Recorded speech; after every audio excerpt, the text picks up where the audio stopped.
Hello friends, good morning to all of you. JK study point में आपका स्वागत है। दोस्तों, अगर आप हमारे चैनल पर नए हैं तो चैनल को लाइक करें, सब्सक्राइब करें और ज़्यादा से ज़्यादा शेयर करें और बेल आइकन का बटन ज़रूर दबाएं, क्योंकि जो भी हमारी अगली वीडियो आएगी उसकी नोटिफिकेशन सबसे पहले आपको मिलेगी, जिसका आप लाभ उठा सकेंगे। दोस्तों, आज हम देखेंगे महाजनपद युग का भाग 2, जो आपके सभी परीक्षाओं के लिए उपयोगी है। चलिए शुरू करते हैं आज का पहला प्रश्न टेस्ट सीरीज का। निम्न में मगध का प्रथम राजवंश कौन था? तो आपका राइट आंसर होगा आपका ऑप्शन ए हर्यक वंश। आपका ऑप्शन ए हर्यक वंश राइट आंसर। ठीक है, मगध राजवंश का पहला वंश जो था वो हर्यक वंश का, जिसका संस्थापक आपको बिंबिसार को माना जाता है। ठीक है, बिंबिसार जो था वो 544 ईसा पूर्व में हर्यक वंश का शासक बना था और इसका शासनकाल 544 से 412 ईसा पूर्व तक चला था। ठीक है, बिंबिसार के पिता जो थे वो भट्टिय नामक महत्वाकांक्षी सामंत थे, जिन्होंने पुलुक के पुत्र की हत्या करवाकर अपने पुत्र बिंबिसार को 545 ईसा पूर्व में मगध का सम्राट घोषित किया था, यानी बना दिया था। ठीक है, अब याद रखना दोस्तों। अगला प्रश्न देखते हैं। निम्न में ऐहोल अभिलेख किस शासन से संबंधित है? चंद्रगुप्त मौर्य से, समुद्रगुप्त से, बिंबिसार से, पुलकेशिन तृतीय से। तो ऐहोल अभिलेख को जो शासन है वो पुलकेशिन द्वितीय के शासन से संबंधित है, इसलिए आपका ऑप्शन डी राइट आंसर। ठीक है, अगला प्रश्न देखते हैं। ऋग्वैदिक काल का निम्नलिखित में से प्रमुख उद्योग था? तो इसमें से आपका राइट आंसर होगा वस्त्र उद्योग। ऋग्वैदिक काल में प्रमुख उद्योग जो था वो वस्त्र उद्योग था। उस समय के ऋग्वैदिक काल के जो लोग थे वो सूती वस्त्रों को पहनना, उपयोग करना ज़्यादा पसंद करते थे, इसलिए उस समय सूती वस्त्र का व्यापार ज़्यादातर उद्योग था, इसलिए आपका ऑप्शन बी राइट आंसर। ठीक है, अगला प्रश्न देखते हैं।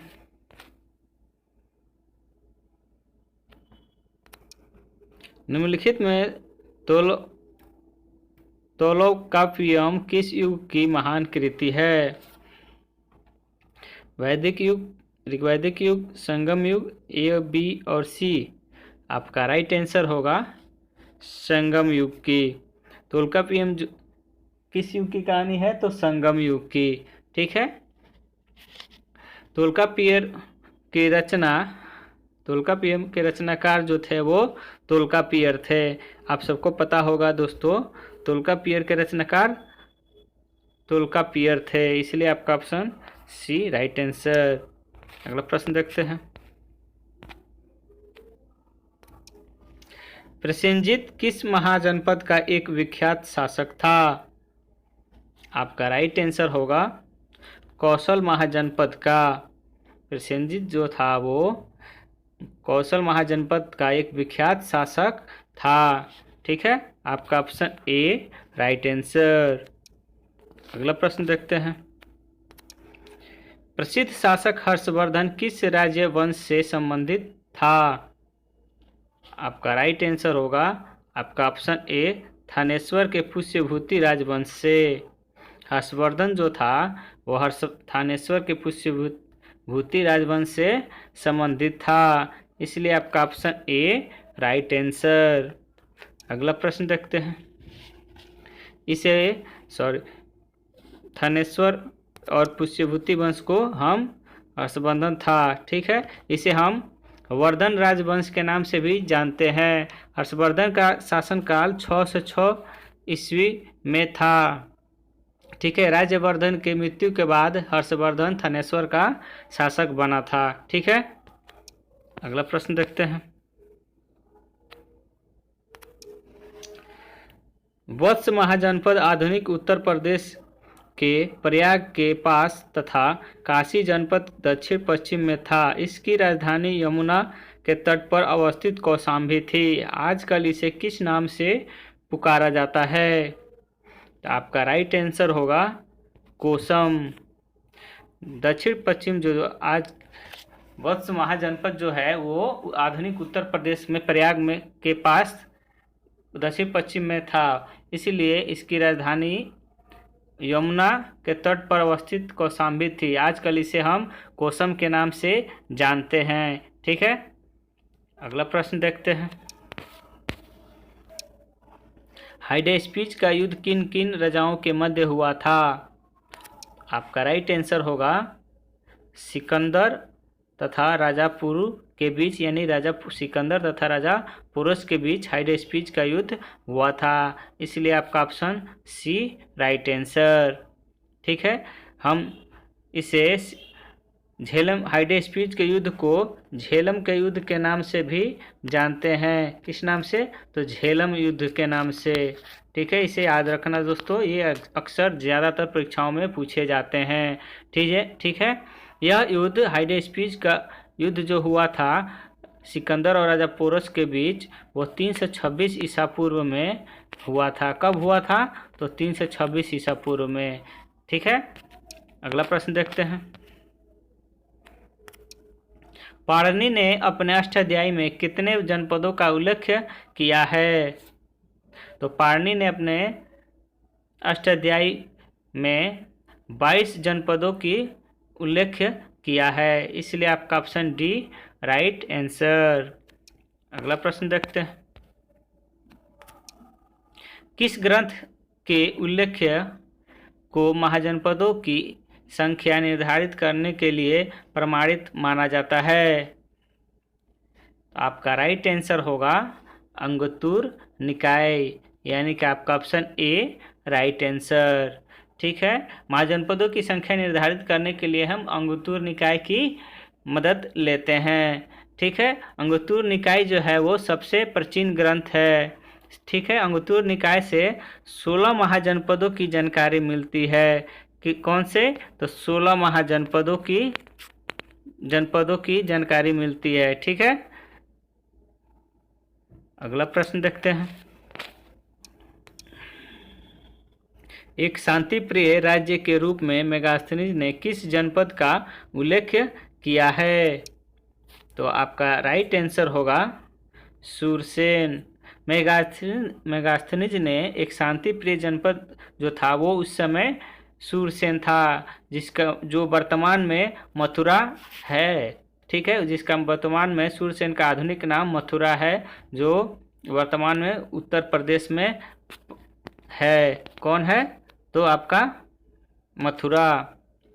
अगला प्रश्न देखते हैं।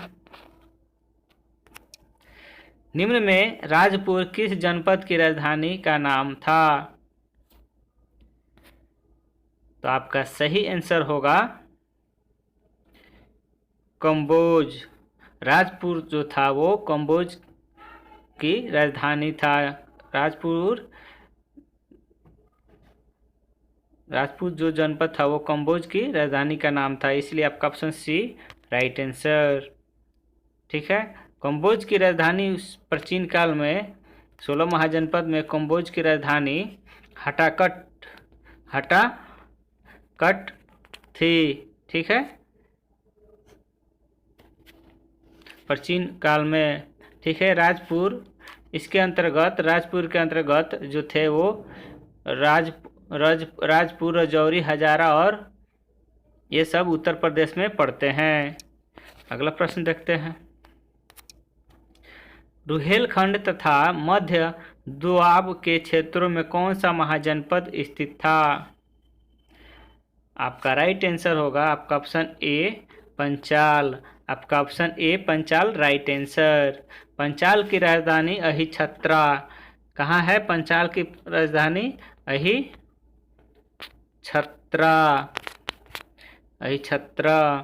ठीक है, इसे हम काम्पिल्य के नाम से भी जानते हैं, जो वर्तमान में बरेली, बदायूं और फर्रुखाबाद में स्थित है, जो ये सारे क्षेत्र उत्तर प्रदेश में वर्तमान में हैं। ठीक है, अगला प्रश्न देखते हैं।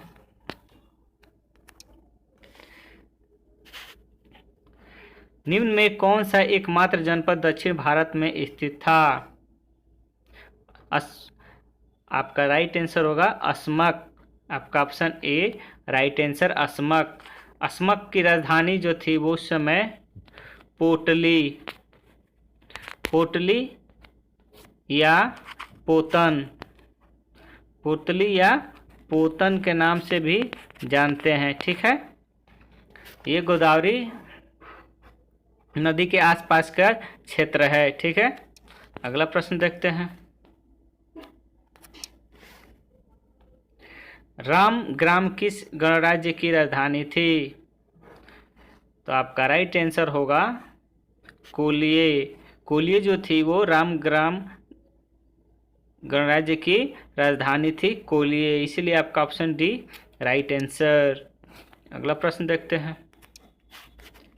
बिम्बिसार भारतीय इतिहास में नियमित एवं अस्थायी सेना रखने वाला पहला ज्ञात शासक कौन था?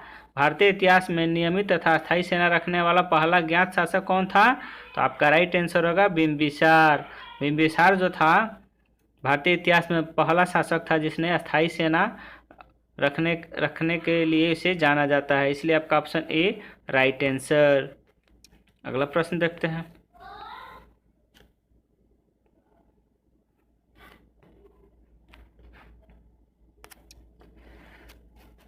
महाजनपद युग में मगध सबसे आक्रामक महाजनपद के रूप में उभरा। मगध के साम्राज्य विस्तार का पहला शिकार कौन सा महाजनपद हुआ? तो आपका राइट आंसर होगा आपका ऑप्शन बी अंग। अंग राज्य जो था वो मगध साम्राज्य का सबसे पहला शिकार होने वाला पहला राज्य अंग था। क्योंकि अंग क्यों पहला शिकार हुआ? क्योंकि ये मगध साम्राज्य से का पड़ोसी जनपद था, इसलिए यहाँ इसका प्रभाव सबसे पहले मगध का प्रभाव अंग पर पड़ा। ठीक है, अगला प्रश्न देखते हैं। निम्न में कौन सा वंश भारतीय इतिहास में प्रतिहंता वंश के रूप में जाना जाता है? तो आपका राइट आंसर होगा हर्यक वंश। हर्यक वंश जो था वो में क्या था, ये सबसे पहले प्रतिहंता यानी पिता की हत्या करके शासक बनना, ये प्रथा शुरू हुआ। इसमें क्या हुआ कि हर्यक वंश के शासक बिम्बिसार की हत्या उसका पुत्र अजातशत्रु ने कर दिया। ठीक है, अपने पिता के हत्या के बाद इसे अजातशत्रु को प्रतिहंता के नाम से जाना जाता है। ठीक है, ठीक है, इसलिए आपका ऑप्शन सी राइट आंसर। अगला प्रश्न देखते हैं। मगध पर शासन करने वाला गैर क्षत्रिय वंश कौन सा था? तो आपका राइट आंसर होगा आपका ऑप्शन बी शिशुनाग वंश। आपका ऑप्शन बी शिशुनाग वंश राइट आंसर। मगध पर शासन कर गैर क्षत्रिय वंश जो था वो शिशुनाग वंश था। शिशुनाग वंश में शिशुनाग वंश का शासनकाल आपको 412 से 394 ईसा पूर्व तक शासन किया था। ठीक है, कब से कब तक? तो आपका 412 से 394 ईसा पूर्व तक।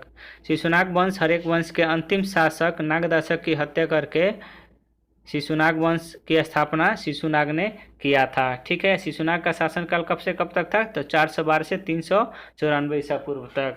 ठीक है, इसलिए आपका ऑप्शन हर्यक वंश राइट आंसर सी। अगला प्रश्न देखते हैं। महाजनपदों में से किस महाजनपद की राजधानी का नाम गिरिब्रज था? आपका राइट आंसर होगा मगध। मगध का प्राचीन नाम जो है हम सब जानते हैं कि गिरिब्रज के नाम से भी या राजगृह के नाम से भी जानते हैं, इसलिए आपका ऑप्शन सी राइट आंसर। अगला प्रश्न देखते हैं। मगध की राजधानी राजगृह से पाटलिपुत्र किस शासक के द्वारा स्थानांतरित कर दी गई? तो तो आपका राइट आंसर होगा ऑप्शन सी, अजातशत्रु के द्वारा मगध की राजधानी राजगृह से पाटलिपुत्र स्थानांतरित कर दिया गया। अजातशत्रु से के शासन का पहले मगध की राजधानी जो थी वो राजगृह थी। जब अजातशत्रु शासक हुआ तो उसने अपनी राजधानी पाटलिपुत्र में स्थानांतरित कर दिया, इसलिए आपका ऑप्शन सी राइट आंसर। अगला प्रश्न देखते हैं। किस यूरोपीय विद्वान द्वारा जस्टिस आदि यूनानी लेखकों द्वारा प्रयुक्त सैंड्रोकोट्स नाम की पहचान चंद्रगुप्त मौर्य के रूप में की? तो आपका राइट आंसर होगा आपका ऑप्शन ए, विलियम जोन्स ने सर्वप्रथम सैंड्रोकोट्स नामक की पहचान चंद्रगुप्त मौर्य के रूप में किया था। जो ये यूरोपीय विद्वान थे विलियम जोन्स ने, इसलिए आपका ऑप्शन ए राइट आंसर। अगला प्रश्न देखते हैं। इनमें मेगास्थनी चंद्रगुप्त मौर्य के दरबार में कितने वर्ष रहा था?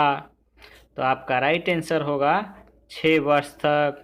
मेगास्थनी जो था चंद्रगुप्त मौर्य के दरबार में 6 वर्ष तक रहा था। मेगास्थनी जो था वो सेलुकस निकेटर का एक लेखक था, दरबारी था, जिसने अपनी बेटी में सेलुकस निकेटर ने अपनी बेटी का विवाह चंद्रगुप्त मौर्य से कर दिया था, जिसके फलस्वरूप उस अपने भेंट स्वरूप उसने मेगास्थनीज को चंद्रगुप्त मौर्य के दरबार में भेज दिया था।